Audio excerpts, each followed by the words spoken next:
রাজধানীর নতুন বাজারে বেসরকারি বিশ্ববিদ্যালয় ইউনাইটেড ইন্টারন্যাশনালের শিক্ষার্থীদের সঙ্গে পুলিশের সংঘর্ষের ঘটনা ঘটেছে।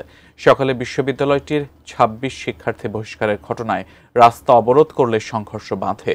পরে আবার রাস্তা ব্লক করে দাবি পূরণ না হলে আগামীকাল থেকে ঢাকা ব্লকের ঘোষণা দেন শিক্ষার্থীরা। সহকর্মী সাব্বির আহমেদ জানাচ্ছেন বিস্তারিত।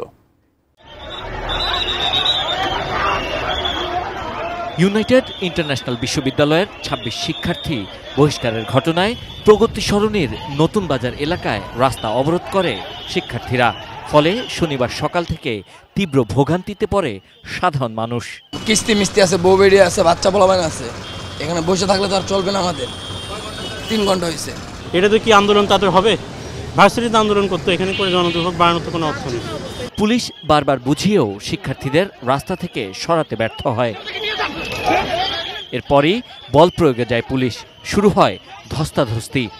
এসএমসি ওটসালাই এলো আরো উন্নত নতুন প্যাকে, জীবন বাঁচায়, জীবনকে এগিয়ে নিয়ে যায়।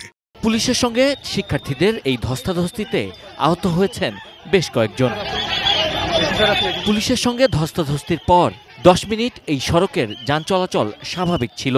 তবে তার পরপরই আবারও রাস্তায় বসে পড়ে শিক্ষার্থীরা। এ সময় পুলিশের আচরণ নিয়ে তীব্র ক্ষোভ প্রকাশ করে শিক্ষার্থীরা। শিক্ষার্থীদের এই আন্দোলনে অন্যান্য প্রাইভেট বিশ্ববিদ্যালয়ের শিক্ষার্থীরাও অংশ নেন। এক মেয়ে শিক্ষার্থীকে যখন মারধর করতেছিল, আমার ভাই গেছিল ফিরাইতে, ফিরায় ওই মেয়েটার ওর নাটানে ওর গায়ে না পেঁচা ধরছে, ধরে বলতেছে যে আপনি কেন এই শিক্ষার্থীকে মারতেছেন? আপনি মারলে একজন মহিলা পুলিশ এসে হাত তুলুক, আপনি কেন হাত তুলতেছেন একজন পুরুষের একজন মেয়ের গায়ে? এটা বলা কেন? ওরা সহকারে এলো পাথরে হাত তোলা। 5 মিনিট আমরা কথা বলতেছিলাম, হুট করে পুলিশ এসে ফোর্স অ্যাটাক শুরু করে দেয় আমাদের উপরে।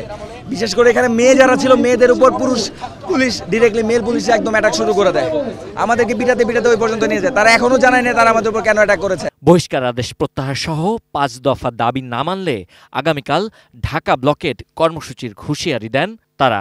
অনির্দিষ্টকালের জন্য নতুন বাজার ব্লকেট ঘোষণা যদি আমাদের দাবিগুলো না মেনে না নেওয়া হয়, এদিকে বসুন্ধরা আছে, এদিকে বাড্ডা আছে, সব জায়গায় বর্তমানে শিক্ষার্থী, পুলিশ ও বিশ্ববিদ্যালয় প্রশাসনের বৈঠক চলছে। Sabbir Ahmed, ATN news, Dhaka.